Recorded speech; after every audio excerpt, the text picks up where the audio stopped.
السلام علیکم ورحمۃ اللہ وبرکاتہ نحمده ونصلي على رسوله الكريم اما بعد الحمد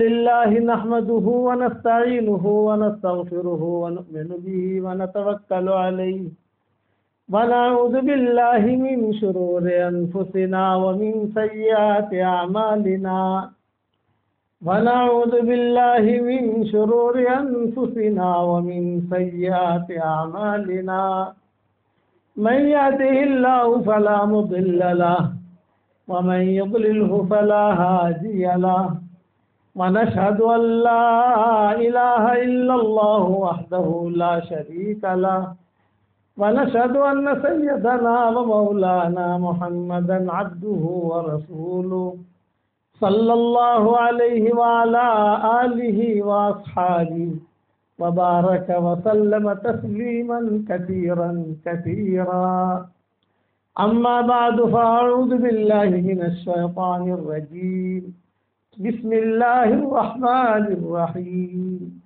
والمؤمنون والمؤمنات بعضهم أولياء بعض يأمرون بالمعروف وينهون عن المنكر ويقيمون الصلاة ويؤتون الزكاة ويطيعون الله ورسوله أولئك سيرحمهم الله إن الله عزيز حكيم صدق الله العظيم. قابل احترام مائیں، بہنیں، بیٹیاں، ہماری بہوئیں، بچیاں، ہمارے دوست، عورتوں کا اللہ کے یہاں بہت اونچا مقام ہے. یہ نہیں ہے کہ عورتوں کا کوئی مقام نہیں ہے، کسی کام کی نہیں ہے، نہیں. اسی مقام کی وجہ سے اللہ نے عورتوں کی صورت نازل کی ہے، سورۃ النساء، عورتوں کی صورت. آپ کو مردوں کی کوئی صورت نہیں ملے گی. سورۃ الرجال جو قرآن میں نہیں ملے گی.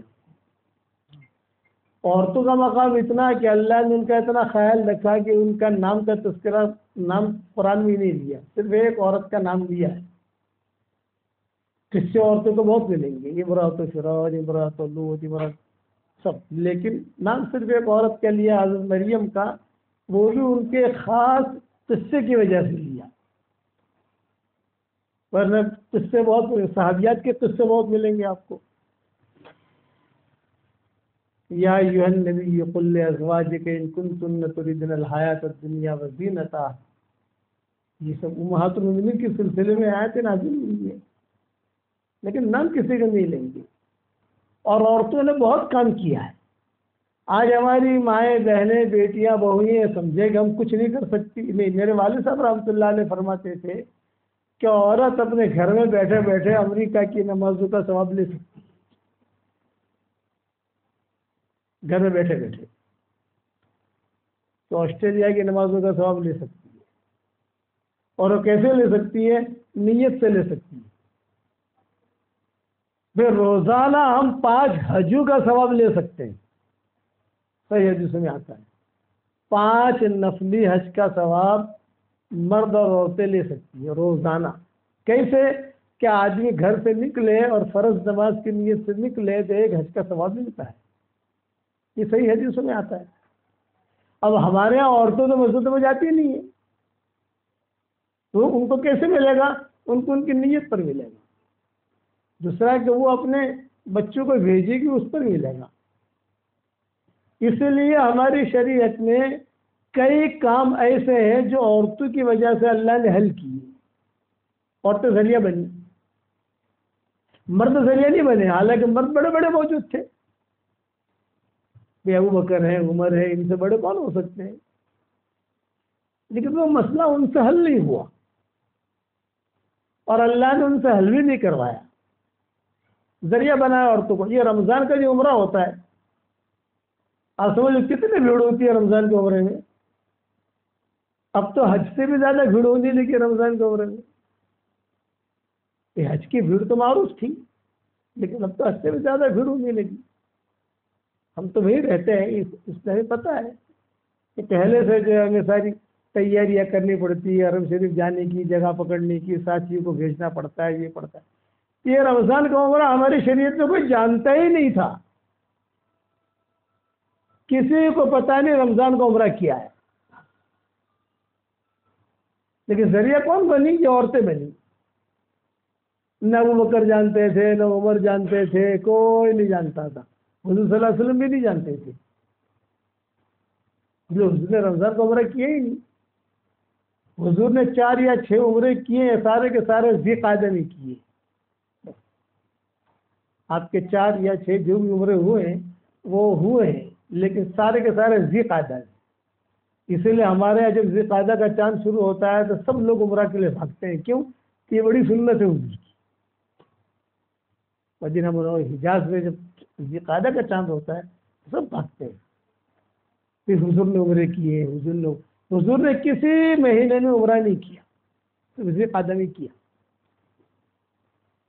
اس وقت تاریخ دیکھو آپ، رمضان کا عمرہ کا تو سوال ہی نہیں ہے۔ لیکن یہ رمضان کا عمرہ آیا کیسے؟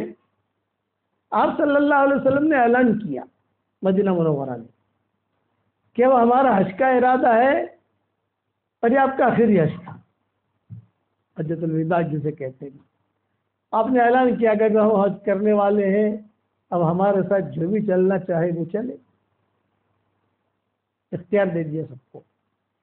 جب آپ نے اعلان کیا تو ظاہر بات ہے کہ قرب و جوار میں قبائل رہتے تھے، دیہاتی رہتے تھے، بیچے بستیاں ہوتی تھی، وہ ساری کی ساری ٹوٹ پڑی سب۔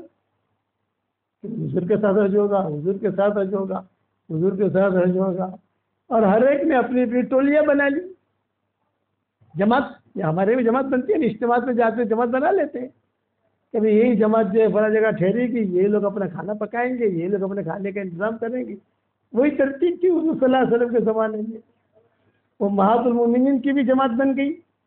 آپ صلی اللہ علیہ وسلم نے ساری ماؤں کو حج کے سفر میں ساتھ لیا، اور فتح مکہ میں صرف 2 ماؤں کو ساتھ لیا، ایک ام سلمہ کو اور ایک حضرت میمونہ کو فتح مکہ میں، اور حجۃ الوداع میں ساری ماؤں کو ساتھ لے لیا۔ آپ کا آخری حج تھا، چلو یہ میرے ساتھ حج کر لو۔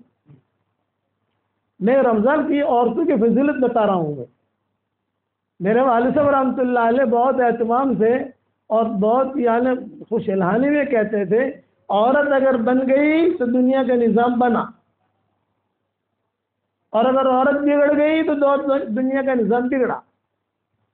یہ ابا کہتے تھے، عورت بنی تو دنیا کا نظام بنا، عورت بگڑی تو دنیا کا نظام بگڑا۔ یہ بڑے بڑے جتنے بنے ہیں یہ عورتوں کی برکت سے بنے۔ عمر ابن عبدالعزیز جو بنے وہ عورت کی برکت سے، صلاح الدین ایوبی جو بنے وہ عورت کی برکت سے۔ صلاح الدین ایوبی کا قصہ تو سنا ہوگا آپ نے۔ یہ سب بڑے بڑے جو بنے، وہ مولانا الیاس صاحب رحمۃ اللہ علیہ جو بنے وہ عورت کی برکت سے۔ میرے والد صاحب رحمۃ اللہ علیہ جو بنے وہ ہماری دادی کی برکت سے۔ ابا کہتے تھے کہ بچپن سے ہی میری تربیت ایسی کی تھی میری ماں نے کہ بچپن سے میں اتنا چھوٹا تھا کہ ماں کے پاس سوتا تھا۔ بچہ جب بڑا ہو جاتا ہے تو ماں سے تھوڑا دور جاتا ہے، اتنا میں ماں کے قریب لیٹتا تھا۔ اس وقت میں مجھے جو ہے پوری سورہ اما تساءلون جو ہے پورے کا پورا پارا، کہ مجھے اس کا ترجمہ تقریباً حفظ یاد ہو گیا تھا، اور اس پر اپنے ایک لطیفہ بھی سناتی ہمارے والد صاحب رحمۃ اللہ علیہ۔ بولے میرا چھوٹا بھائی تھا، وہ اوپر لیٹتا تھا، میرے چچا مرحوم اور میرے خسر بھی ہوتے ہیں، وہ اللہ ان کو غریق رحمت کرے، ان کی ہڈی کو اللہ جنت بخشے۔ وہ چھوٹے تھے ابا سے، یوسف نام تھا ان کا۔ وہ بولے کہ وہ چارپائی میں لیٹتے تھے اور میں میری والدہ کے ساتھ نیچے لیٹتا تھا۔ مجھے میری والدہ بہت پیار کرتی تھی، مجھے نیچے لٹاتی تھی، بھائیوں میں اور کوئی زیادہ فرق نہیں تھا عمر کا۔ تو سوتے سوتے میری والدہ نے مجھے القاریہ کا ترجمہ سنایا، القاریہ، یہ مجھے خوب یاد ابا کہتے تھے، اور پڑھوایا بھی مجھے، میں نے پڑھا بھی، ترجمہ مجھے یاد بھی ہو گیا۔ اور ویسے ہی بس یہی وہ جو مائیں بچوں کو سلانے کے لیے جو کرتی ہے نا، کچھ پڑھتی ہے کچھ، تو میرے والد صاحب کہتے تھے کہ میری ماں جو ہے قرآن کی آیتیں پڑھ پڑھ کے مجھے بتاتی تھی۔ اب وہ سورہ القاریہ جب میں نے سنی تو وہ تو قیامت کا منظر ہے سارا، پہاڑ بھی اڑیں گے اور کھڑکھڑانے والی بھی کھڑکھڑائے گی، یہ سارا. اور یہ سنتے سنتے میں سو گیا. رات کو میرا بھائی جو تھا وہ چارپائی کے اوپر سے لڑک کر نیچے گرا. جب نیچے گرا تو میں نے کہا ماں قیامت آ گئی، قیامت آ گئی، قیامت آ گئی. یہ ابا کہتے ہیں ماں قیامت آ گئی، قیامت آ گئی، قیامت آ گئی. ارے بیٹا کہا ارے یہ تو یوسف گرا. اماں میں تو سمجھا قیامت آ گئی، کھڑکھڑا دینے والی چیز اوپر سے، اوپر کی چیزیں نیچے، نیچے کی چیزیں اوپر ہوں گی. تو والد صاحب رحمۃ اللہ علیہ کہتے تھے کہ مجھے جو ملا ہے میری ماں سے ملا ہے. تو یہ ہمارے جو یہاں کی جو خواتین ہیں ہماری، یہ شہر کی رام نگرم نام ہے، دین نگرم نام ہے، کیا نام ہے شہر کا مجھے پتا نہیں، لیکن قاسم قریشی کا نام ہم کہتے ہیں، ان کے گاؤں کا نام کہتے ہیں، وہ ہمیں یاد رہتا ہے. قاسم قریشی ہمارے بہت اچھے ساتھی ہوئے تھے، بہت محبت کرتے تھے. مجھے خوب یاد ہے مرکز نظام الدین میں والد صاحب رحمۃ اللہ علیہ کے پاس تہجد میں آتے تھے آپ کے والد صاحب قاسم قریشی صاحب. اور سلام ابا نے کہہ رکھا تھا ان کو کہ تہجد میں پہلے صبح بیٹھوں گا، اور ان کا سال لگ رہا تھا قاسم قریشی صاحب کا، اور ہم چھوٹے چھوٹے ابا کو لے کر آتے تھے گھر سے. تو گردے سے ابا کہتے تو ابا ان کو 50 روپئے دیتے تھے. سردی کے جنوری کی سردی ہوتی تھی، اور کہتے تھے 50 روپیہ لو اور باہر جا کر اصلی انڈے کا ناشتہ کرو، اور پھر بیان میں میرے سامنے بیٹھو.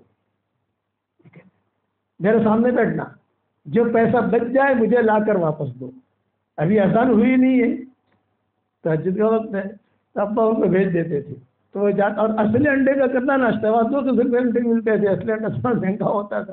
جانا اور دودھ پینا. کچھ بھی طبیعت بھی خراب ہو گئی تھی قاسم قریشی صاحب کی.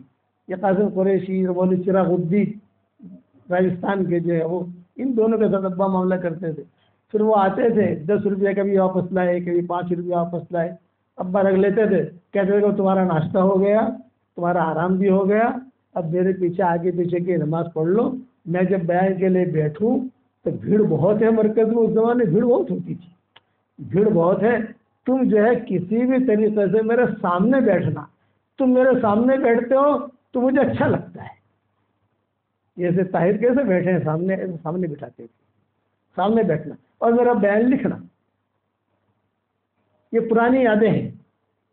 یہاں آنے کا ہمارا کوئی ارادہ نہیں تھا، ہم نے منع کر دیا تھا، لیکن بعد میں خواب دیکھا اور جو الہام ہوا کہ ارے بھی پرانی یادیں قاسم قریشی کی ہمارے خاندان کے ساتھ، آپ لوگوں کے ساتھ تو ہوگی ماشاءاللہ. ہمارے ساتھ نظام الدین میں خاص قسم کا رومال ہوتا تھا ان کا، اور خاص قسم کی ٹوپی ہوتی تھی، چلتے رہتے تھے. اللہ ان کی قبر کو بھی نور سے منور فرمائے. تو میں عورتوں کی فضیلت پر کہہ رہا تھا. والد صاحب رحمۃ اللہ علیہ فرماتے تھے کہ میری والدہ بچپن میں مجھے کہتی تھی قرآن سنا، تو میں سورہ کوثر، سورہ والعصر، سورہ اخلاص، چھوٹے چھوٹے صورتیں سنا کر کھیلنے کے لیے بھاگ جاتا تھا. اب دادی ہماری نابینا تھی، تو دادی جو ہے دیوار پکڑ کر آہستہ آہستہ آہستہ جاتی اور باہر جا کر کہتی کہ اللہ عمر، ہماری زبان میں اللہ عمر، اللہ عمر کہاں بھاگ گیا تو، مجھے دکھائی بھی نہیں دیتا. تو بچے ہوتے تھے، بچے کے ساتھ کھیلتے تھے، تو بچے کہتے تھے عمر تیری ماں بلا رہی ہے تجھ کو. میں جاتا تھا تو دادی ماں جو ہے وہ ہاتھ پکڑ کے بٹھا دیتی تھی اور کہتی تھی تو خالی سورہ کوثر اور سورہ اخلاص سنا کے چلا جاتا ہے، سورہ بقرہ سنا، سورہ بقرہ سنا. تو ابا کہتے کہ سورہ بقرہ لمبی ہے. تو میں کبھی کبھی سناتے 2-3 صفحے سمجھ گئے نا، 2-3 رکو. تو دادی ماں کہتے نا تو کودو سے، یعنی کہ جو ہماری زبان تو کودو سے، یعنی تو نے کچھ چھوڑا ہے. حالانکہ ان پڑھ عورت تھی، لیکن قرآن سے اتنی مناسبت تھی کہ کہاں چھوٹا ہے، کون سا صفحہ چھوٹا ہے کیا نہیں، وہ یہ دین سے تعلق، قرآن سے تعلق. پھر جب سورہ بقرہ میں سنا کر بیٹھ جاتا تو میری دادی مجھے کہتی کہ عمر، اندھیری کوٹھڑی میں تیری اندھی ماں تجھ سے قرآن سن رہی ہے، ایک زمانہ انشاءاللہ آئے گا کہ ساری دنیا تیرا قرآن سنے گی. چنانچہ اللہ نے وہ دن بھی دکھایا کہ ساری دنیا نے جو ہے قرآن سنے. اب باقی اس لیے میں ماؤں بہنوں سے درخواست کرتا ہوں کہ ماؤں بہنوں کا بہت اونچا مقام ہے, بہت کام کیا ہے عورتوں نے. میں عمرے کا میں قصہ سنا دوں. اب حضور صلی اللہ علیہ وسلم نے حج کیا, کچھ عورتیں جا نہیں سکی, حمل تھا, بچے چھوٹے تھے, بیماری تھی, زیادہ راہ نہیں تھا, پیسے نہیں تھے, سفر نہیں کر سکی. جب حج کر کے سارا قافلہ واپس آیا, سارا قافلہ حضور صلی اللہ علیہ وسلم کا حجۃ الوداع کر کے سارا قافلہ جب واپس آیا. اچھا, حجۃ الوداع میں بہت قصے ہوئے. میں نے واٹس ایپ کے اوپر بیان میں حضور کا حج بھی بیان کیا ہے, لیکن مختصر بیان کیا ہے 12 دن کا. حالانکہ حضور کا حج بیان کرنے جاؤ تو 2 مہینہ لگے. مدینہ سے نکلے, پھر کیا ہوا, پھر کیا ہوا, پھر کیا ہوا. حضرت زینب کا قصہ ہوا, ہرنی کا قصہ ہوا, حضرت فاطمہ حضرت علی کا قصہ ہوا. حضرت علی تھے نہیں سفر کے اندر, یمن سے آئے تھے. پھر حضرت زینب کا قصہ ہوا, اور پھر حضرت صفیہ کا قصہ. یہ سارے قصے ہوئے. وہ سارے قصے میں نے تفصیل سے بیان کیے, یوٹیوب پر کئی پڑھے ہوں گے, وہ ضرور سننا کہ حضور صلی اللہ علیہ وسلم نے حج میں کیا کیا ہے. وہ حضور کا حج بھی ہمارے لیے دعوت ہے. آپ صلی اللہ علیہ وسلم کا حج بھی دعوت ہے ہمارے لیے. اب یہ ساری عورتیں واپس آئی مدینہ منورہ میں, تو عورتوں کو کارگزاری سنانا بہت اچھا آتا ہے. عورتیں جماعت میں سے آئیں تو آپ ان کی کارگزاری سنو. آپ تو ایک ایک چیز کو کھول کھول کے بیان کرے گی, فلاں جگہ گئے, فلاں جگہ گئے, فلاں جگہ گئے. اور مدینہ کی عورتیں تھیں, انہوں نے بہت کارگزاریاں سنیں, یہ ہوا, یہ ہوا, یہ ہوا. تو جو عورتیں جا نہیں سکی تھی وہ حضور صلی اللہ علیہ وسلم کے بعد روتی ہوئی آئیں. حضرت ہم تو محروم ہو گئی, حضرت ہم تو محروم ہو گئی. حضرت کیا ہوا, اور رونے لگی. ہم تو محروم ہو گئی, محروم ہو گئی. ہوا کیا؟ یہ فرمایا میری بیٹی گئی تھی, آپ کے ساتھ حج کر لیا, اس کا ثواب مل گیا.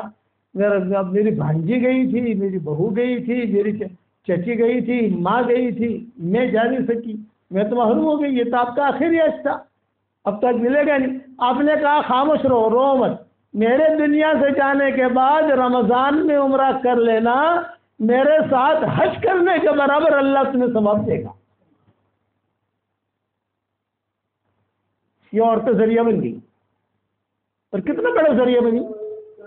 دیکھو اب تک جو ہے کہ یہ رمضان کی جو بھیڑ ہوتی ہے, تو میں وہاں خواتین میں ہمارے بیانات ہوتے ہیں کہ مدینہ منورہ میں یا کہیں مکہ مکرمہ میں, تو میں کہتا ہوں اس کا ثواب سب سے پہلے عورتوں کو پہنچے گا, باتیں مردوں کو پہنچے گا. مرد ذریعہ باتیں بنے. اور ہمارے شریعت میں میراث نہیں ہوتی تھی, عورتوں کی میراث ہوتی ہے نا, یہ ہمارے شریعت میں اخیر تک نہیں تھی. یہ جتنے مذاہب ہیں, یہود, نصارہ, مشرکین, مجوسی, ان کے یہاں عورتوں کی میراث ہے ہی نہیں, اور ہماری شریعت میں بھی نہیں تھی اخیر تک. لیکن یہ تو اخیر میں جو قصے ہوئے تو یہ عورت ذریعہ بنی, ایک عورت ذریعہ بنی, اوس ابن ثابت کی بیوہ, یہ ذریعہ بن گئی عورتوں کی میراث کی. ایک عورت ساری عورتوں پر احسان کر لیا. میں نے شریعت میں, ہمارے شریعت میں عورتوں کو تو کوئی میراث دینا جانتا ہی نہیں تھا. اب تاریخیں پڑھو. جب اوس ابن ثابت شہید ہوئے تو اوس ابن ثابت کے ایک بیوی, 2 بیٹیاں, 1 بیٹا, یہ 4 تھے. اور اس اوس ابن ثابت کے ساتھ 5 ہو گئے. تو اوس ابن ثابت کی بیوہ, 2 بیٹیاں اور 1 بیٹا, بس.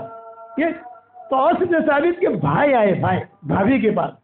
بھابھی آپ کو تو کچھ ملے گا نہیں میراث میں سے, اس لیے کہ آپ تو عورت ہو. ان 2 لڑکیوں کو بھی کچھ نہیں ملے گا, اس لیے کہ یہ تو لڑکیاں ہیں. ہاں لڑکے کو ملے گا, لیکن کب ملے گا؟ جب بڑا ہوگا, ابھی چھوٹا ہے. یہ کہہ کر گھر کا سارا سامان اوس ابن ثابت کے بھائی لے گئے. کھانا پینا, گندم, کھجوریں, یہ وہ سب لے. اور کیا کہا, بھابھی آپ تو عورت ہو, آپ کو تو میراث ملے گی نہیں. یہ 2 بیٹیاں ہیں, لڑکیاں ہیں, ان کو بھی نہیں ملے گی. یہ لڑکا ہے، لڑکا جب بڑا ہوگا تب ملے گا، جب بڑا ہوگا تب دیکھی جائے گی، ابھی تو چھوٹا ہے۔ کتابوں میں لکھا ہے سب سے چھوٹا وہ بیٹا ہی تھا ان کا۔ اب بیچاری بیوہ کیا کرے، گھر میں کھانا پکانے کو نہیں، شوہر کا انتقال ہو گیا، غربت۔ اتفاق تھا کہ حضور صلی اللہ علیہ وسلم دوسرے دن اس گلی سے گزرے، یعنی اوس ابن ثابت کی وجہ سے نہیں، اپنے کسی اور کام سے۔ جب حضور صلی اللہ علیہ وسلم کسی گلی سے گزرتے تھے تو اعلان ہوتا تھا، جا رسول اللہ، جا رسول اللہ، جا رسول اللہ، جا رسول اللہ، جا رسول اللہ، اللہ کے رسول آ گئے، اللہ کے رسول آ گئے۔ تو سب بھیڑ جمع ہو جاتی تھی، عورتیں بھی آتی تھی، مرد بھی آتے تھے، بچے بھی آتے تھے۔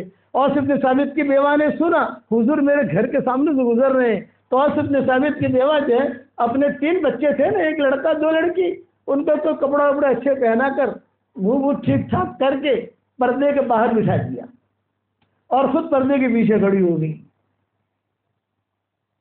حضور صلی اللہ علیہ وسلم گزرے، جب حضور گزرے تو اس اوس ابن ثابت کی بیوہ نے کہا، السلام علیکم یا رسول اللہ۔ آپ نے کہا وعلیکم السلام، بھائی کون ہے؟ تو غالباً حضرت عمر نے کہا کہ حضرت اوس کی بیوہ ہے۔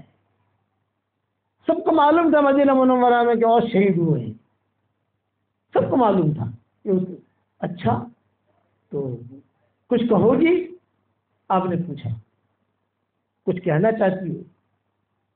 انہوں نے کہا حضرت ایک درخواست کر رہی ہوں، اور وہ درخواست یہ ہے کہ اوس کے بھائی کل آئے تھے اور یہ کہہ کر گئے گھر میں کہ بھی تجھے تو کچھ ملے گا نہیں، تو عورت ہے، اور ان 2 لڑکیوں کو بھی نہیں ملے گا اس لیے کہ لڑکیاں ہیں، لڑکے کو بھی نہیں ملے گا اس لیے کہ چھوٹا ہے، یہ کہہ کر گھر کا سارا سامان لے گئے ہیں، میرے گھر میں کھانا پکانے کو بھی کچھ نہیں ہے۔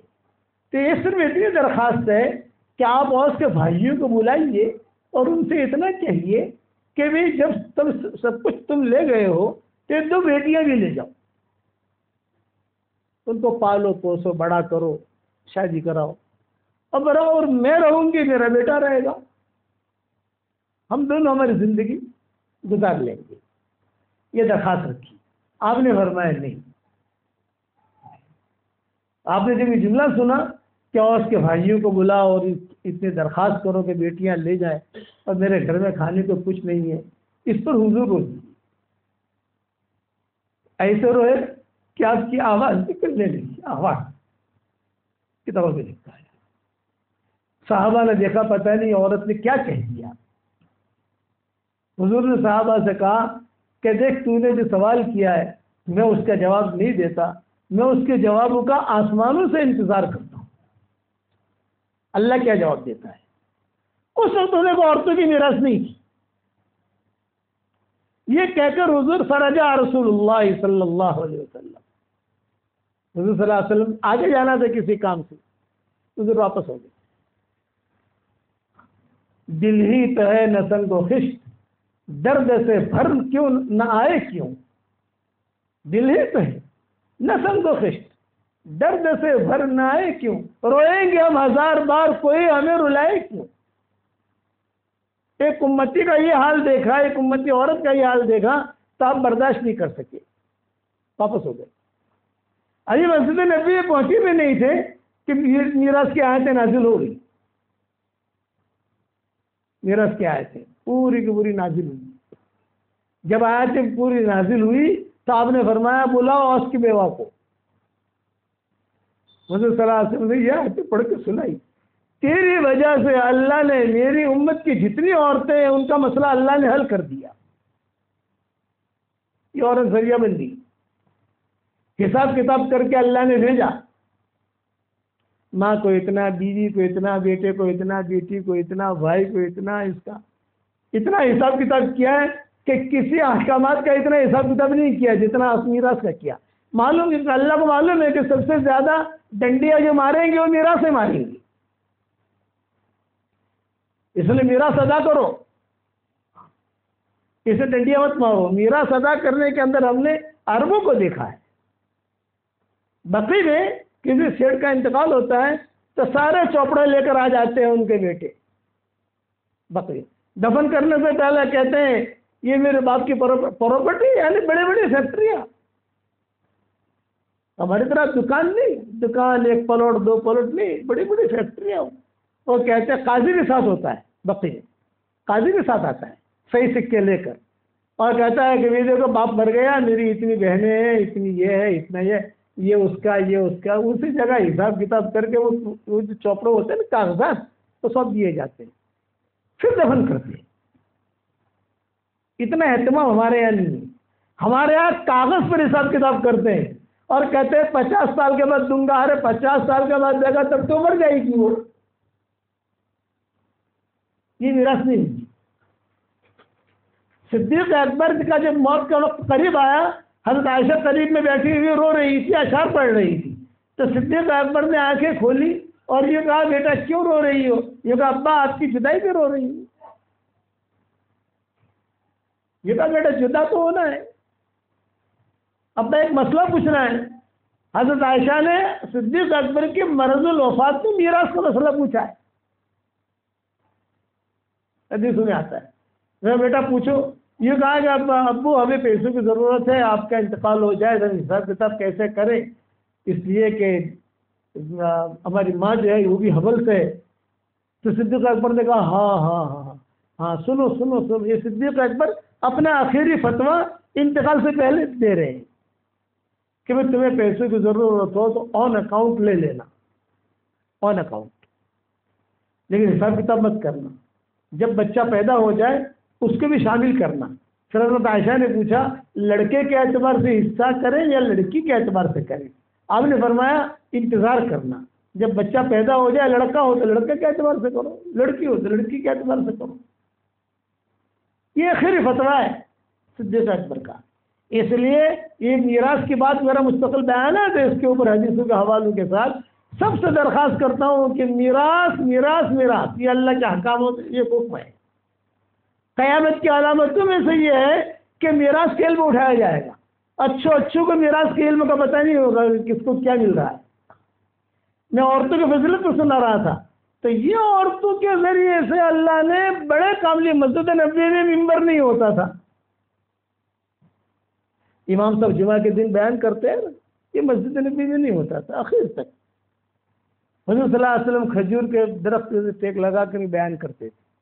ایک انصاری عورت آئی اور اس نے آ کر کہا کہ حضرت آپ کی آواز بھی نہیں پہنچتی، آپ کا چہرہ بھی نہیں دیکھتی، ہم پیچھے رہتی ہیں، اگر آپ مجھے اجازت دے دیں کوئی اونچی چیز لے آؤں جو آپ بیٹھ جائیں، جس پر آپ کی آواز بھی سن لیں اور آپ کا چہرہ بھی دیکھ لیں.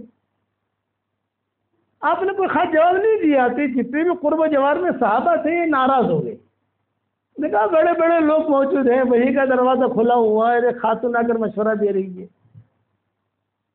ایک خاتون آ کر مشورہ دے رہی ہے. دوسرے ہفتے میں پھر آئی وہی عورت. کہا حضرت اجازت ہو تو میرا غلام جو ہے بہت اچھا سثار ہے، بہت اچھا کام کرتا ہے. آپ نے انگلی سے اشارہ کیا بسم اللہ لے آؤ. کسی سے آپ نے پوچھا ہی نہیں، لے آؤ. تیسرا جمعہ آیا، ممبر بن کر آ گیا. حضور صلی اللہ علیہ وسلم اوپر بیٹھے، بیان کیا. لوگوں کو بہت بڑا پسند آیا. ارے آواز بھی آ گئی، چہرہ بھی دیکھ لیا، عورتوں نے بھی چہرہ دیکھ لیا. تو جو مخالفت کرنے والے تھے نا، فَإِذَا الَّذِي بَيْنَكَ وَبَيْنَهُ عَدَاوَةٌ كَأَنَّهُ وَلِيٌّ حَمِيمٌ، وہ جو مخالفت کرنے والے تھے وہ موافق بن گئے. اب جو ہے قیامت تک مسجدیں بنیں گی اور اس کے لیے ممبر بھی بنے گا، دین کی باتیں بھی ہوں گی اس ممبر پر، دین پھیلے گا. سب سے پہلے ثواب اللہ تعالیٰ اس عورت کو پہنچائے گا، تو ذریعہ بنے. اس لیے مائیں بہنیں ہرگز یہ نہ سمجھیں کہ یہ کیا ہوگا، کیا بہت خرچ کرنے کا مادہ. بس ایک قصہ سنا کر بات ختم کروں. بلخ کا ایک تاجر تھا، وہ جو ہے بلخ کے مسلمانوں سے، تاجر نہیں حاکم تھا ظالم بلخ کا، وہ مسلمانوں سے ناراض ہو گیا. اس نے اعلان کیا کہ جتنے مسلمان ہیں اتنا ٹیکس دیں تو میرے ملک میں رہیں، نہیں دے سکتے میرا ملک چھوڑ دیں. اب مسلمان بڑے بڑے فقہا، بڑے بڑے علماء سب پریشان بھی کیسے ٹیکس دیں اتنا سارا، زندگی بھر کما بھی نہیں سکتے ہم، اور یہ بال بچوں کو لے کر کہاں جائیں؟ مشورہ کر رہے تھے سب، کہ بات سمجھ میں نہیں آ رہی تھی۔ ایک بڑھیا عورت آئی، بڑھیا، کبھی کبھی بڑھیا بھی بہت بڑا کام کر جاتی ہے، ان پڑھ جالو آئی، اگر بڑے پریشان ہو کیا ہے؟ یہ ہو رہا ہے پریشانی یہ کہ بادشاہ نے کہا ہے سارے مسلمان ٹیکس دیں، اب ٹیکس کہاں سے دیں؟ گھبراؤ مت۔ یہاں ہرات نہیں ایک بستی ہے، آپ لوگ یوٹیوب پر دیکھو، آپ ہرات لکھو تو آپ کو پتہ چلے گا۔ ہرات یہ افغانستان میں، وہاں یہ بستیاں پہلے افغانستان علمی مرکز رہ چکا ہے نا، وہاں ایک لڑکی رہتی ہے، تم وہاں چلے جاؤ، اس کا ایڈریس یہ ہے، وہ تمہاری مدد کرے گی۔ ارے بھائی اتنے بڑے بڑے تاجر لوگ مسلمان ہیں، کوئی پیسہ نکالنے کو تیار، میں جو کہتی ہوں وہ کرو، تم جاؤ۔ اچھا انہوں نے سفر کا ارادہ کیا، وہاں پہنچے، بھئی یہاں کوئی لڑکی رہتی ہے؟ فرمایا ہاں رہتی ہے۔ کہاں ہے؟ اس کے نام تو مجھے یاد رہا نہیں، میں میری بیوی سے پوچھتا رہا کیا نام تھا اس لڑکی کا۔ ایک تو تسمیتا کا قصہ ہے، وہ تو مدینہ منورہ کا ہے، اور ایک یہ، اس کا نام مجھے یاد رہا نہیں، میں نے میری کتابوں میں کہیں لکھا ہے، بیانوں میں کہیں کہا ہے، لیکن خیر اس لڑکی کے گھر میں پہنچ گئے۔ لڑکی نے پردے سے پیچھے سے پوچھا ابھی کیوں آئے ہو، کیا بات ہے؟ بادشاہ نے یہ اعلان کیا ہے کہ ٹیکس دو، ہمارے پاس ہے نہیں، اور بلخ میں مسلمان بھرا ہوا ہے، بلخی شقیق الدین بلخی بلخی بلخی، شیخ نے لکھے ہیں بلخی بلخی بلخی۔ تو لڑکی نے کہا کوئی بات نہیں، اندر گئی اور ایک چادر لا کر دی، چادر، اور گئے چادر لے کے جاؤ اور بادشاہ کو کہو اس کا حساب کتاب کر لے، بادشاہ کو معلوم ہے یہ چادر کیا ہے، اور جو پیسہ بچے میرے پاس واپس مت لانا، اس کی مسجدیں بنا دینا۔ تو بیچارے ہمارے جو علماء تھے وہ کھڑے رہے کہ یہ چادر سے کیسے ہمارا یعنی قرضہ پورا ہوگا، کیسے ٹیکس پورا ہوگا، تو تم جاؤ۔ خیر لے کر آ گئے بادشاہ کے پاس۔ اب بادشاہ جو ہے اس نے کہا ابھی کیا ٹیکس کا پیسہ لائے؟ بولے لائے۔ کہاں ہے؟ تو انہوں نے چادر دے دی، بڑی چادر تھی، رومال نہیں تھا، چادر تھی باقاعدہ اوڑھنی کی۔ ہاں یہ چادر تو بہت قیمتی ہے، یہ تم کہاں سے لائے، یہ تمہارے ہاتھ کیسے لگی؟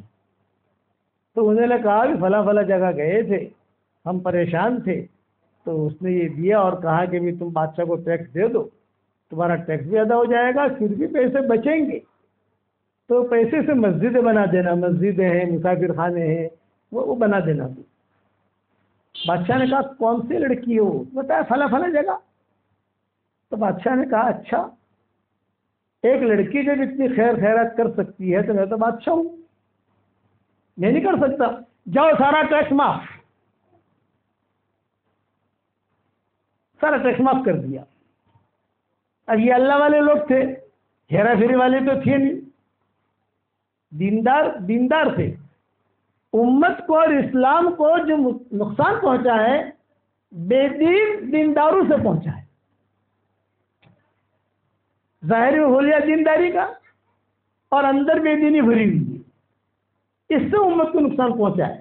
یہ ہے تو بے دیندار تھے، بے دین دیندار یہ امت کو ختم کر دے گا، یہ جملہ میرا یاد رکھنا، بے دین دیندار، کپڑا اس کا بہت اچھا، امامہ بہت اچھا، لیکن اس کے معاملات خراب۔ یہ اللہ والے لوگ تھے، انہوں نے کہا بھی چادر تو اس کی ہے، ہماری نہیں ہے چادر، چادر تو اس کی ہے، اس طرح جا کر واپس کریں اس کو۔ پھر سفر کیا اور جا کر ٹائم لیا، ٹائم لے کر جو ہے چادر کا بھی چادر واپس لائے۔ بھی چادر کیوں واپس لائے؟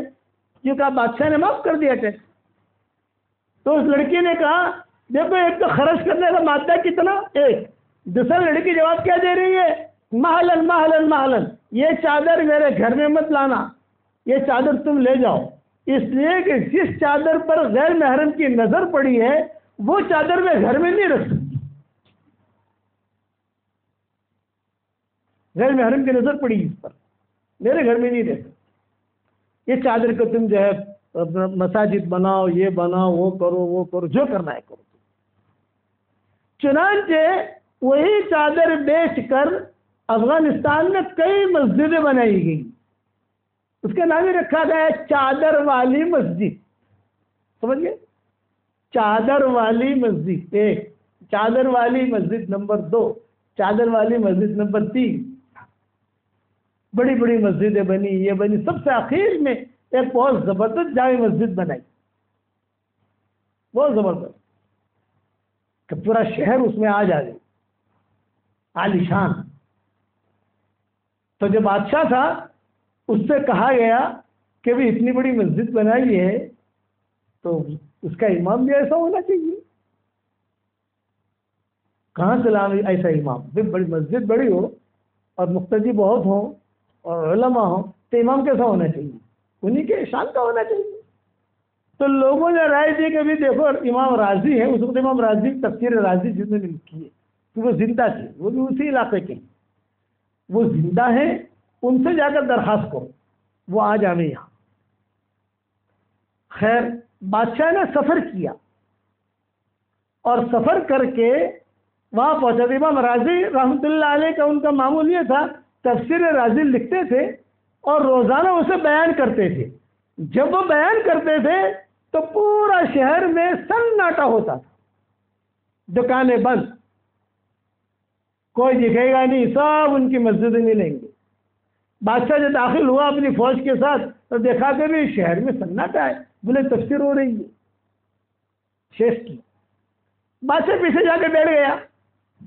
لوگوں نے بادشاہ سے کہا کہ یہ امام راضی ہیں اور ان کی تفسیر چل رہی ہے۔ بادشاہ نے بیٹھا بیٹھا جو ہے ساری تفسیر سنی، پھر دعا ہوئی، پھر جو ہے مجمع کھڑا ہوا۔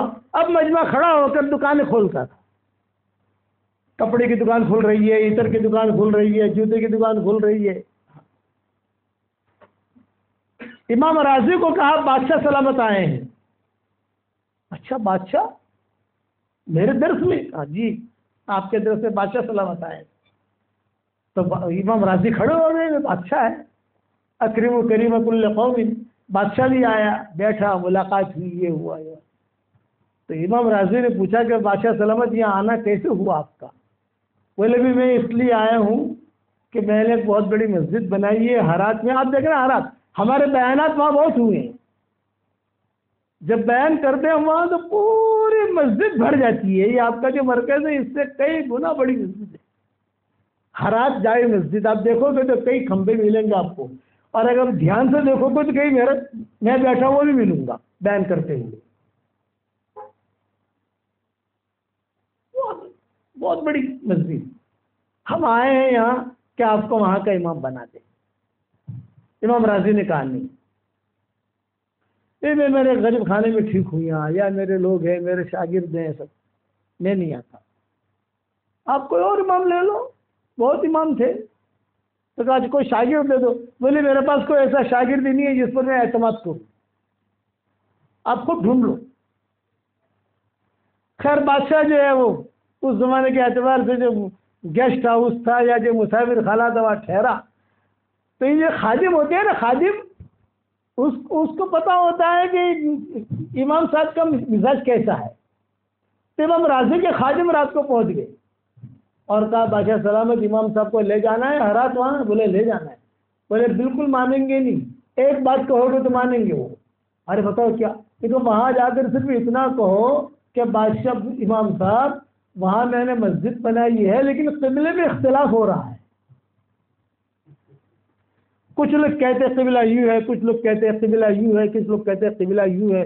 اب بہت بڑا اختلاف ہے قبلے میں، آپ جیسا آدمی آئے گا وہ قبلے کا اختلاف ختم ہو جائے گا، آپ فیصلہ کرو گے تو آپ کے فیصلے میں سب راضی ہو جائیں گے، سب آپ کے شاگرد ہیں۔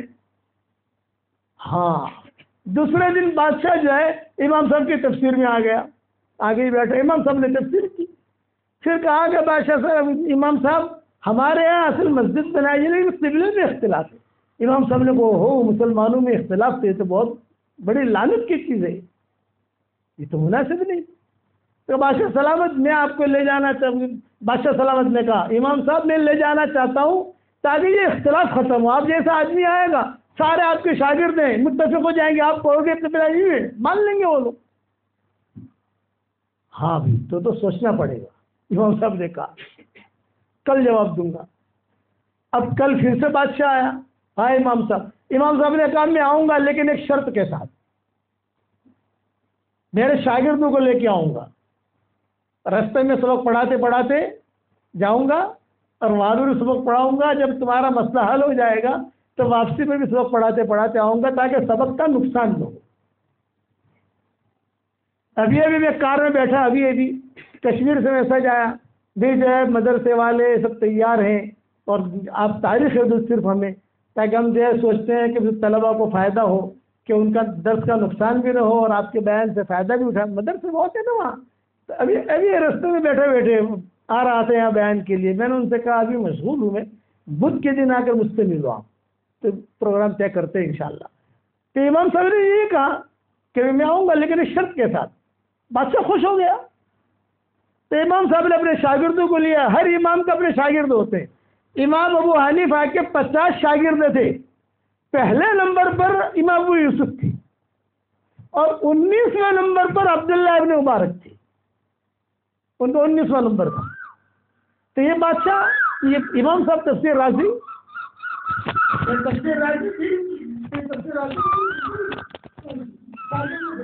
سارے شاگردوں کو امام صاحب نے جوائن کیا, سارے شاگردوں کو, اور سفر شروع ہوا.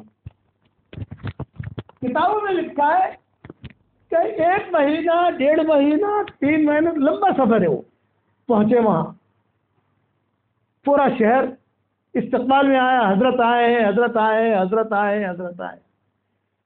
امام راضی نے جو ہے اپنے نماز پڑھانی شروع کی. 1 ہفتے تک نماز پڑھائی لیکن کسی نے کوئی اعتراض کیا نہیں. تملے والا سمجھ گئے نا. تو امام صاحب نے بادشاہ کو بلایا. بھائی آپ تو کہہ رہے تھے بڑا اختلاف ہے, میں 1 ہفتے سے نماز پڑھا رہا ہوں, کسی نے کوئی اختلاف نہیں کیا, تو اس کا مطلب کہ آگے اختلاف کریں ہمارے سامنے. قبلے میں کیا گڑبڑ ہے, تم نے قبلہ صحیح بنایا ہے. تو بادشاہ نے کہا حضرت تو آپ کے آنے کی وجہ سے آپ پر متفق ہو گئے, لڑائی ختم ہو گئی. بادشاہ نے کہا جب لڑائی ختم ہو گئی تو میں کیوں ٹھہروں یہاں, میں واپس جاتا ہوں. جب لڑائی ختم ہو گئی تو میں کیوں ٹھہروں. چنانچہ بادشاہ نے کہا کہ حضرت وہ جو شاگرد تھے وہ انہوں نے کہا کہ حضرت وہاں آپ کے یہاں تو ہمیں کھانا بھی نہیں ملتا, کپڑے بھی نہیں ملتے. کیا وجہ ہے, کسی کا فون ہے دیکھو. چلو, وہاں تو ہمیں کھانا بھی نہیں ملتا. یہ تو بادشاہ ہے, کھانا بھی کھلاتا ہے, کپڑے بھی دیتا ہے, یہ بھی دیتا ہے, یہیں رہ جاؤ نا. تو بادشاہ نے کہا میری دعوت ہے یہیں رہ جاؤ, تم سب کی شادیاں بھی یہاں کرا دوں گا, یہی مکان بھی دے دوں گا. تو بادشاہ اس کے بعد نے بہت ہے. چنانچہ امام راضی وہی ٹھہرے اور وہی ان کا انتقال ہوا اور آج ان کی قبر بھی وہی ہے. یہ برکت کس کی ہے, وہ لڑکی کی ہے, چادر والی. اب وہ چادر والے لڑکی کی یہ چادر کیا تھی اور اس کی تفصیل لمبی ہے. جب دوسری مرتبہ انشاءاللہ آؤں گا تو سنا دوں گا میں. ٹھیک ہے انشاءاللہ. ابھی تو جو دعا کرنی ہے ہاں, اور نمازیں پڑھنی ہے اثر کی, کہ وہ چادر جو ہے وہ بیت اللہ کا طواف کر رہی تھی. وہ لڑکی جنات کا بادشاہ جو ہے یہ بھی بیت اللہ کا طواف کر رہا تھا, وہ عاشق ہو گیا یہ لڑکی پر. مہر میں وہ چادر تھی اور وہ چادر جو ہے اصلی ہیرو کی تھی, ٹاپ 1 جسے کہتے ہیں, بہت مہنگی تھی. انشاءاللہ بہت مختصر وقت میں ساری تفصیل بیان نہیں کر سکتے, دوسرے وقت بلاؤ گے ہم تو انشاءاللہ اس کو سنائیں گے انشاءاللہ. اب ایک ہدیہ دیتا ہوں, قبول کرو گے انشاءاللہ بھائی. 10 مرتبہ سورہ اخلاص پڑھو, جنت میں ایک محل تیار ہو جائے گا انشاءاللہ. روزانہ 313 مرتبہ سورہ اخلاص پڑھو تو روزانہ 31 بنگلے جنت میں تیار ہو جائیں گے, اور کوئی انکم ٹیکس والا آپ کو فون نہیں کرے گا. دنیا میں 2 بنگلے بنا لو آپ, انکم ٹیکس والے فون کرتے نہیں کرتے. جنت میں روزانہ 31 بنگلے بناؤ, اتنا میٹھا مولوی نہیں ملے گا تمہارے محور میں جو اتنا آسان کر کے سمجھایا آپ کو. 10 مرتبہ سورہ اخلاص پڑھنے پر جنت میں ایک محل تیار ہو جاتا ہے. 20 مرتبہ پڑھو 2 محل تیار, 30 مرتبہ پڑھو 3 محل تیار, اور 313 مرتبہ پڑھو 31 محل تیار, اور روزانہ 31 محل بناتا ہے۔ جب آپ کے دل میں آئے گا کہ مولوی صاحب اتنے سارے محل کیا کریں گے، کوئی بھاڑا آئے گا کہ نہیں، وہاں کوئی کرایہ نہیں آئے گا وہاں، تو اتنے سارے محل کیا کریں گے بھائی جب جنت میں جائیں گے انشاءاللہ مشورہ کر لیں گے، بھائی ہم تو شورا والے ہیں، مشورے سے چلتے ہیں، آپ سمجھ گئے نا بھائی، جنت میں جائیں گے مشورہ کر لیں گے، ٹینشن مت لو، لیکن یہ تو ملے گا ضرور۔ اس لیے یہ میری طرف سے ہدیہ ہے، روزانہ 313 مرتبہ سورہ اخلاص، روزانہ 313 مرتبہ درود شریف، روزانہ 313 مرتبہ استغفار۔ درود شریف مختصر، اللہم صلی علی محمد صلی اللہ علیہ وسلم، استغفار بھی مختصر، اللہم اغفر لی اللہم اغفر لی، اور سورہ اخلاص کو مختصر نہیں کر سکتے آپ، وہ تو پورا ہی پڑھنا پڑے گا آپ کو۔ اس لیے آپ اتنا کام کرو، اتنا کام کرو گے انشاءاللہ قیامت تک کے آپ کی آنے والی نسلوں میں کوئی بھکاری نہیں رہے گا انشاءاللہ، اور کوئی بے دین بھی نہیں رہے گا انشاءاللہ۔ اور پڑھنا شروع کرو، ایک ساتھ پڑھنا نہیں ہے، مائیں بہنیں روٹی بناتے بناتے پڑھ لیں گے، کبھی چائے بناتے بناتے پڑھ لیں گے، سائیکل چلاتے چلاتے آپ پڑھ لو، آپ کرو گے انشاءاللہ۔ اور ایک ہدیہ اور دیتا ہوں، یہ گھر ہے جس گھر میں بیان کر رہا ہوں، اس کے 4 کونے ہیں، ایک کونا یہ ہے، ایک کونا یہ ہے، 2 کونے پیچھے ہیں، برابر ہے؟ گھر کے چاروں کونوں میں روزانہ 1 مرتبہ آیت الکرسی پڑھ کے دم کر دو۔ یہ عبد الرحمن ابن عوف کا معمول تھا۔ میں نے میری کتاب بکھرے موتی کا نام تو سنا ہوگا، اس میں جو ہے حوالے اس کے لکھ دیے۔ عبد الرحمن ابن عوف کہتے تھے، جانتے ہو اللہ نے مجھے مال بہت دیا ہے، کیوں دیا ہے؟ جانتے ہو اللہ نے مجھے 4 بیویاں دی ہیں، جانتے ہو، اور اللہ نے مجھے صحت مند رکھا ہے، کوئی بیماری نہیں لگتی۔ تو کہتے تھے میں روزانہ اپنے گھر کے چاروں کونوں میں آیت الکرسی پڑھ کر دم کرتا ہوں۔ یہ بھی میں آپ کو ہدیہ دے کے جا رہا ہوں، جس گھر میں رات کے یعنی کسی بھی وقت میں 24 گھنٹے میں آپ پڑھو، چاروں کونوں کے اندر آیت الکرسی پڑھی جاتی ہے، اس گھر سے شیاطین، بھوت، پلیت، جنات، جادو سب ختم ہو جاتا ہے۔ کرو گے انشاءاللہ۔ اور تیسرا ہے کہ ہمارا دعوت کا کام سدا بہار، خواتین کی جماعت نکلتی ہے تو مشورے کے ساتھ 3 دن کے لیے نکل گئے، کبھی 10 دن کے لیے نکل گئے، کبھی چلنے کے لیے نکل گئے، کبھی 2 مہینے کے لیے نکل گئے، اپنے شوہروں کو بھیج دیا۔ کرو گے انشاءاللہ بھائی، آپ لوگ بھی کرو گے انشاءاللہ۔ اور آج مغرب کی نماز کے بعد انشاءاللہ جو مرکز والی مسجد ہے، مرکز والی مسجد ہے نا، وہاں انشاءاللہ ہمارا خطاب ہوگا انشاءاللہ، وہاں خود بھی پہنچو، دوسروں کو بھی لاؤ، اور اپنا یہ جو واقعہ ہے چادر والی عورت کا، یہ اپنا پینڈنگ دوسری مرتبہ جب بھی اللہ مجھے یاد لائے تو صرف مجھے یاد دلانا، مولانا وہ کون سا جنات تھا، کون سے قبیلے سے تھا، اور کتنے دن شادی رہی، اور کیا ہوا، وہ سب میں سناؤں گا انشاءاللہ۔ ٹھیک ہے انشاءاللہ، دعا کر لو۔ اللہم لک الحمد کلہ ولک المن کلہ، لک الشکر کلہ ولک الملک کلہ، لک الخلق کلہ ولک الفضل کلہ، وإلیک یرجع الامر کلہ، وإلیک یصعد الکلم الطیب کلہ۔ اللہم لک الحمد بالاسلام، لک الحمد بالایمان، لک الحمد بالقرآن، لک الحمد حتی ترضى، لک الحمد اذا رضیت، لک الحمد بعد الرضا۔ اللہم آت نفوسنا تقواها وزکها انت خیر من زکاها انت ولیها ومولاها۔ اللہم الطف بنا في تيسير كل عسير، فإن تيسير كل عسير عليك يسير، ونسألك اليسر والمعافاة الدائمة في الدين والدنيا والآخرة۔ اللهم آت نفوسنا تقواها وزكها أنت خير من زكاها أنت وليها ومولاها۔ اللهم إنا نسألك عيشة نقية وميتة سوية ومردا غير مخزي ولا فادح یا ذا الجلال والاکرام۔ اے اللہ ہمارے گناہوں کو معاف فرما، اے اللہ ہماری خطاؤں سے درگزر فرما، اے اللہ اس شہر کو تو قبول فرما، اس بستی کو قبول فرما، بستی والوں کو قبول فرما، بستی والیوں کو قبول فرما۔ اے اللہ مولانا قاسم قریشی کی مغفرت فرما، ان کی قبر کو تو نور سے منور فرما، ان کے درجات کو بلند فرما، کروٹوں انہیں آرام نصیب فرما، ان کی ہڈی ہڈی کو جنت نصیب فرما۔ اے اللہ ہمارے شہر میں آنے کو تو قبول فرما، اے اللہ جس نے بھی مجھے دعاؤں کے لیے کہا ہو، دعاؤں کے لیے خطوط میں لکھا ہو، جن کا ہم پر کسی قسم کا حق اور احسان ہو، یا جو ہمیں اپنی دعاؤں میں یاد کرتے رہتے ہوں، ہماری ساری دعاؤں میں ان کا پورا پورا حصہ نصیب فرما۔ اے اللہ اچانک کا خیر ہمیں نصیب فرما، اچانک کے شر سے تو ہماری حفاظت فرما۔ اے اللہ موت کا آنا یقینی ہے، تجھے چہرہ دکھانا یقینی ہے۔ اے اللہ آج دوسروں کی موت کی خبریں ہمارے کان تک پہنچتی ہیں، ایک دن ہماری موت کی خبر دوسروں کے کانوں تک پہنچے گی۔ کوئی پانی گرم کر رہا ہوگا، کوئی نہلا رہا ہوگا، کوئی کفن تیار کر رہا ہوگا، کوئی مشک اور عنبر لگا رہا ہوگا، کچھ لوگوں کے کندھوں پر سوار کیا جائے گا۔ اے اللہ یہ سفر ہوائی جہاز کا اور ریل کا اور کار کا نہیں ہوگا، کچھ لوگوں کے کندھوں پر ہوگا۔ محبت کے دعویٰ کرنے والے کچھ مٹھیاں مٹیاں ہدیے میں پیش کریں گے، ایک جملہ کہہ کر واپس لوٹیں گے۔ قبر تک آپ کا اکرام کر لیا، آگے آپ کے اعمال جانے۔